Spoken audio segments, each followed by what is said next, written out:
Hi, I'm Alyson the Crocheter. And I'm Vivian the Knitter, and this is the Keep Calm and Carry On podcast. Hello, welcome to a special mini episode, our mini Rhinebeck episode. As you can probably tell, we haven't recorded videos of our faces, but we took lots of video and pictures at Rhinebeck, and we have stuff to talk about. So we thought we'd just take a little time and record a little special episode. Yeah, because I wasn't totally prepared. I forgot my microphone.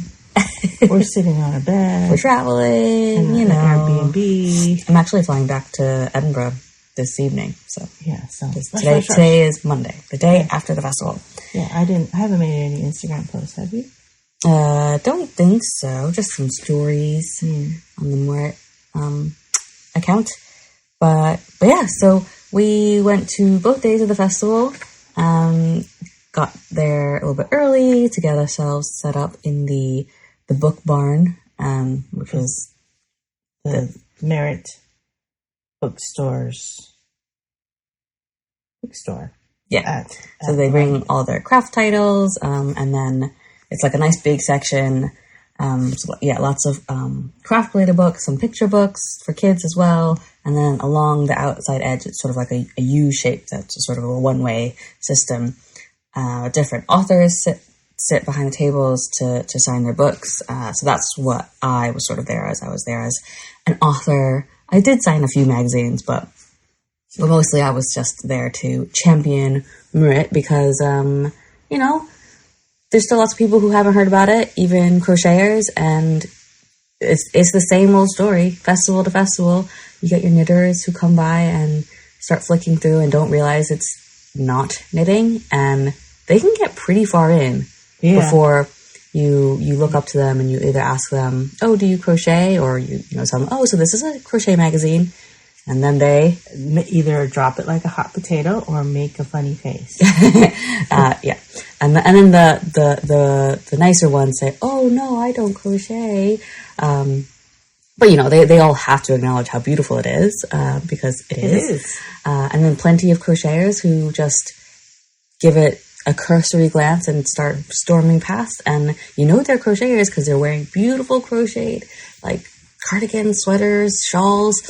And so try and make eye contact. This is a strategy, right? Try and make eye contact and say, I love your sweater. Did you know this is a crochet magazine? And they're like, what?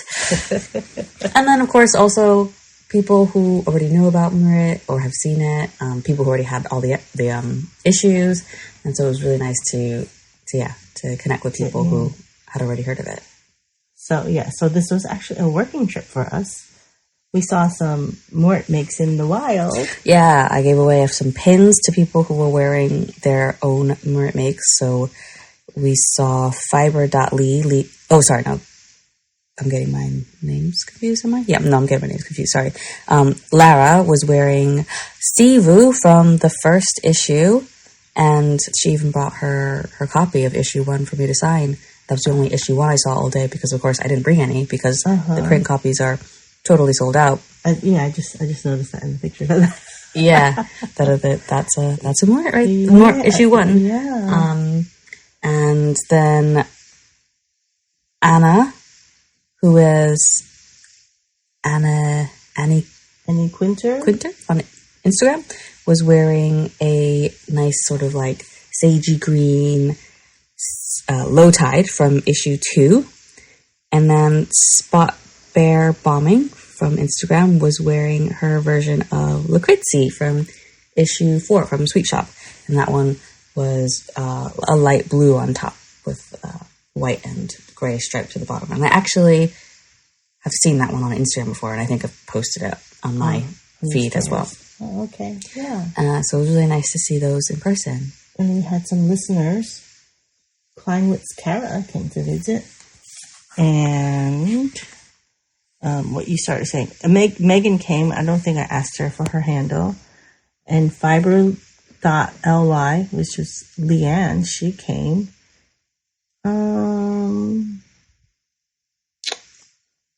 Not Lee. No, not her. I did accost a woman wearing a Miserina because I was wearing one too, and she was Joy K. Bates.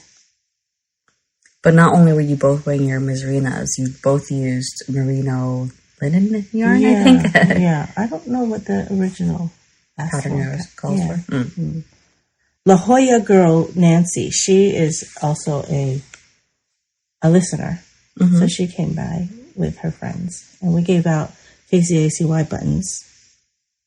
Yeah, no, it was nice to say hi to people, and a couple people sort of said hi and waved, and it looked like they were going to walk off, and then kind of double back and we're like, oh, and then they mentioned they listened to the podcast. And it's like, oh, so always nice to see to meet listeners in person. Yeah, and in fact, we went specifically to meet a listener.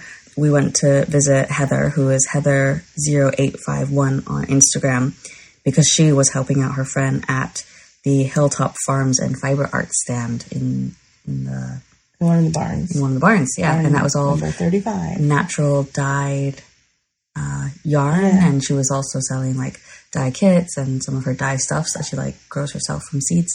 Yeah, that was really cool. That was really cool. I don't know that you were there. I don't know that you talked to her.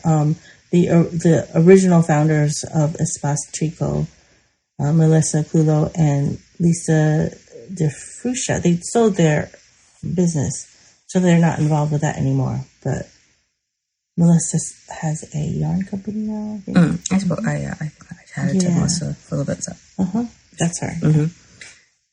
And and is that all? Diamond in the Rough, the crafty crocheter. Those were people. Oh, and Elle. I forgot to put her down. Did I forget to put Elle M.E. Cole? The listener. She's another listener. She came by. She almost didn't tell us who she was. Well, she did say she was a listener, but when I asked for her handle, she gave it to us, and we instantly recognized her name because she's pretty active on the Archive Cow. Mm-hmm. I think maybe your notes, Diamond in the Rough, was maybe a pattern name. I don't remember. My mom diligently took notes of patterns she saw and people she met, but I think maybe it's getting a little hard to tell now. Which is which. Yeah. And you talked to Amy from La Bien Aimée, because I had to say thank you for her continued yarn support. We've featured La Bien Aimée yarn a few times, including in this most recent issue 7. So there's a shawl that uses their yarn. Was this the first time you met her? I think, yes, it was the first time I've met Amy in person, possibly. And we said hi to Corinne from the Woolly Thistle because, you've got a long-standing relationship with Corinne. She sold my bags when she first opened her shop. Yeah, you made that was your one and only wholesale order? No, I've made a few, but my first. It was definitely my first. And Alyson also designed the Woolly Thistle logo. Yeah, way back when. Yeah. Before you were a famous magazine publisher. We met up with Jen Tolan. She is a designer. JST Knitwear Design is her business. And I've knit her bubbly brioche shawl years ago. And then, so we were, do you want to talk about some of your, I guess I'll say, we got to see some of the ladies that we went to Rhinebeck with 2 years ago, which was really nice. So we had all stayed in a big house, and this year my mom and I are just staying in Airbnb, but this was a big bunch of ladies kind of spearheaded by Cece, who's Creative Cece on Instagram. And we've, caught up, kept in touch with them over WhatsApp, and it was just nice to see them in person again, and in Rhinebeck again even. Yeah. We got to meet Tina Say Makes, which I was excited about just because I've followed her on Instagram for a while now, both of us. Yes. And I forgot that she actually lives in Michigan. When I asked her, where are you based? I was thinking West Coast, but no, Michigan, because when we first started following her I wasn't living here yet. Mm-hmm. So living in Michigan. Yeah, living in Michigan, yeah. I'm not in Michigan right now. But her and her group of friends were all wearing, on day one, mushroom hats, which was the So Mushroom hat, all like 4 different words, So Mushroom hat, designed by Einer, who's Tokutigu, TOQU.TIGU on Instagram. And so she had designed the mushroom hats. And I think she had designed the sunflower hats they were all wearing on day 2 as well. They were really cute. And I didn't even realize, I don't know if I followed her already, but I know of her designs because I was admiring her scarf and it looked familiar. And she said, I designed this too. The one with the big pom-pom on the end? Yeah, there's like a big pom-pom at the end. It's like black and white vertical stripes, going long way on the scarf. And that's from her carousel collection. And sort of matching scarf, hat, and slippers. Seen that I'm sure I've favorited it somewhere. So, and then they were in a group of ladies all wearing matching hats, which was very funny. I think maid_at_Linden was wearing a really cool reversible skirt, like a little mini skirt with kind of like gingham tartany, one color hat. Must have been, that wasn't double knit because the inside was a different color. Yeah, the inside had like a highlighted yellow and black and white, and the other side was black and white. There was a lot of eye candy, just like looking. Speaking of eye candy, you took a picture of somebody wearing a Telly Bee Knits cowl, the witch's brew, and then somebody else wearing Halloween socks. She was just chilling. I was making a beeline for the bathroom, and I saw her just like leaning up against the pole knitting. Mm-hmm. And like her host said, she had this purple velvet jacket on and her cowl, and she was knitting something small, and then her socks. And I just stopped and said, "Hey, I love the look," and we just chatted for a few minutes. I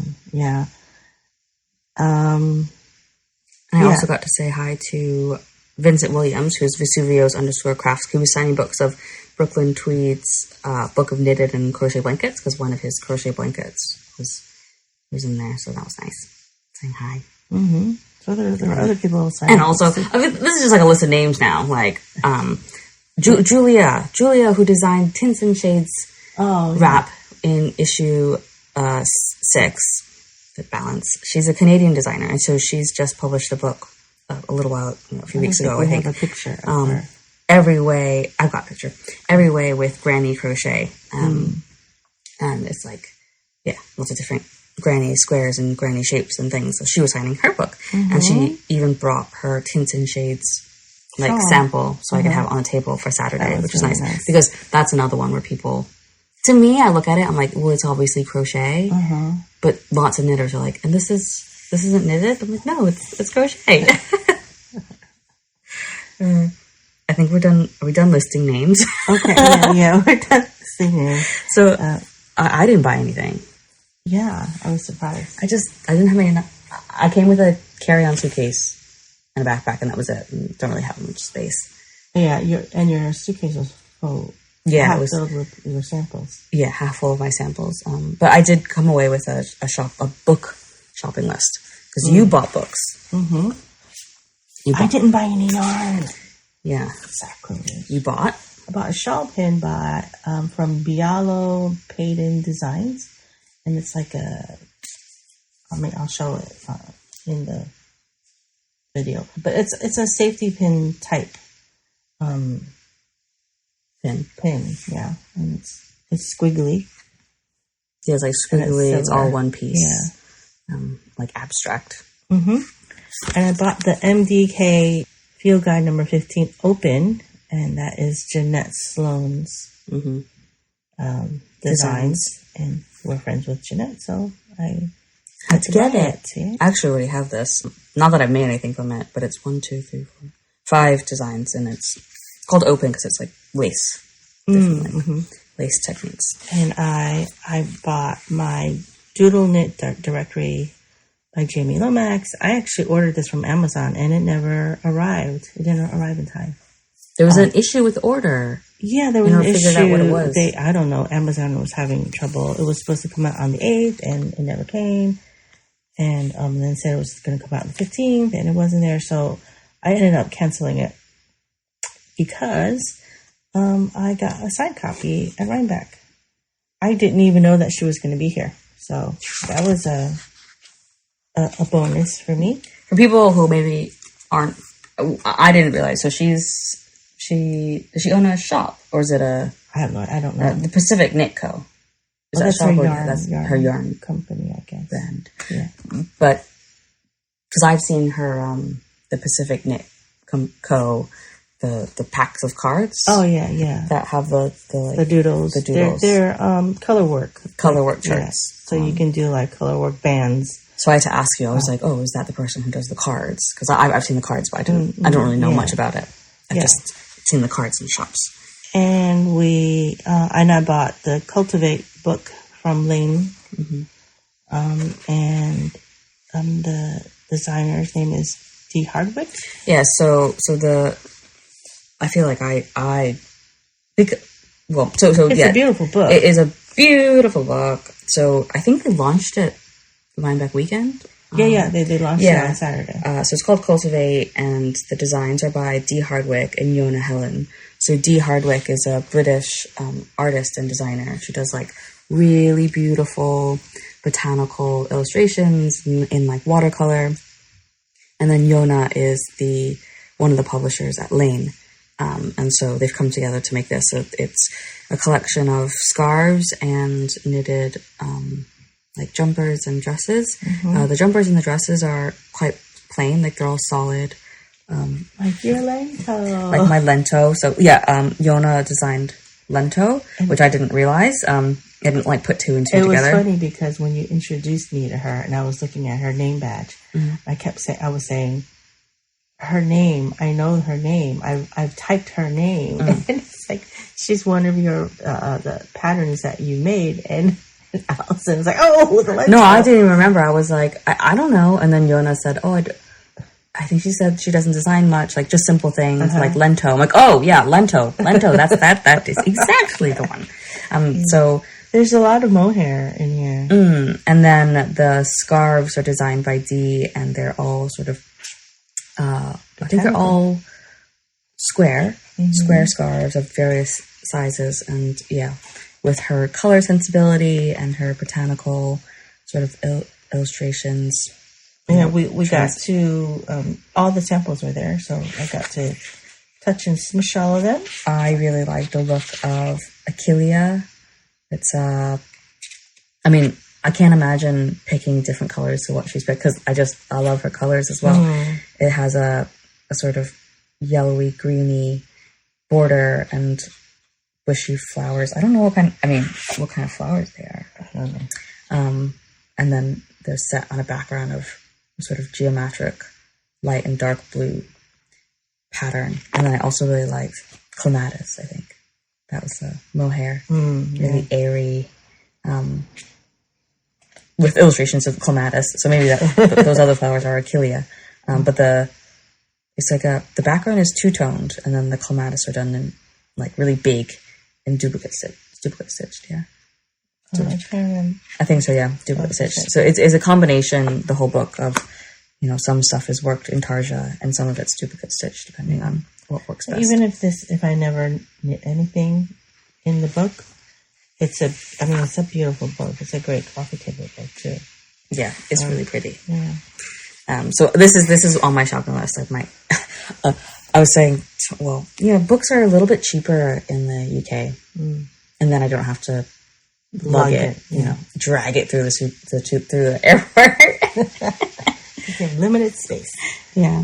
But yeah, we wandered around as well a little bit. We didn't feel too pressured to like have to see everything, because we've been 2 years ago, and it definitely served Murat well to be at the table, to actually tell people. For us to be at the table. Yeah, for us to be at the table, to actually catch people and tell them about it and tell them that it's crochet. I should have checked in a suitcase and brought my big sign that says Yay Crochet. The only thing is I didn't know how I was going to hang it, because it just depends on what your area is like. It turns out there was somewhere I could have, but if I was on the other side, there wouldn't have been. So something to tell people it's crochet. But we wandered around a little bit. We saw some sheep and some goats and alpaca, llama, mohair bunnies. Oh my gosh, Angora rabbits. Rabbits. They had them. They were switching them out. They had a few different rabbits, and then like putting one on the table for you to pet. And oh my gosh, so soft and really cute too. Yeah, those floppy ears. Yeah, we had you had your mulled cider. Mm-hmm. Yeah, hot cider. I don't think it was mulled. Oh, was it mulled? I think it was just hot. I noticed a lot of like natural dye stuff. Like, I mean, not necessarily more than there was 2 years ago, but enough that it was like, barns or like just like various people doing naturally dyed stuff. And you tried on some shoes. Yeah, they were the merino knit shoes from Mulu from Australia. The guy was Australian. It was Australian wool, but I think they make it in the U.S. Is that what he said? I think it was Oregon, maybe? Oh, yeah. No, or they ship it out from Oregon. They ship it out from Oregon, yeah. Okay, maybe it is made in Australia. Yeah, I don't know, but he had an Australian accent. Yeah, it was like knitted uppers, and like some of them had like little like cables. Yeah. And then knitted inners, and then some technology to get the wool onto the insole. Print knitted? Digitally. Digitally knitted? Yeah, imagine. Whatever.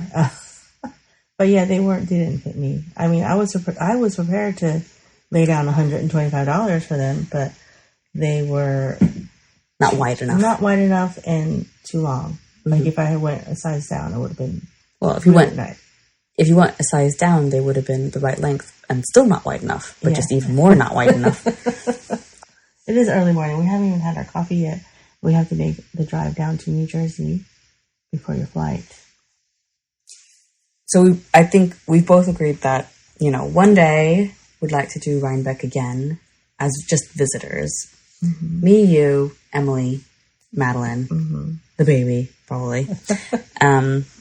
And make it like a proper trip. And even if we just did Rhinebeck for one day, I mean, we can say, we only need to do it for one day because we've been to Rhinebeck before, whereas the other two haven't. So maybe they would want to do both days. Who knows? But explore the area as well because, there's the Culinary Institute. Down the road is Hyde Park. The Roosevelt House and Library. Is it actually a house? I think that's I didn't see anything about a house on the sign. Okay.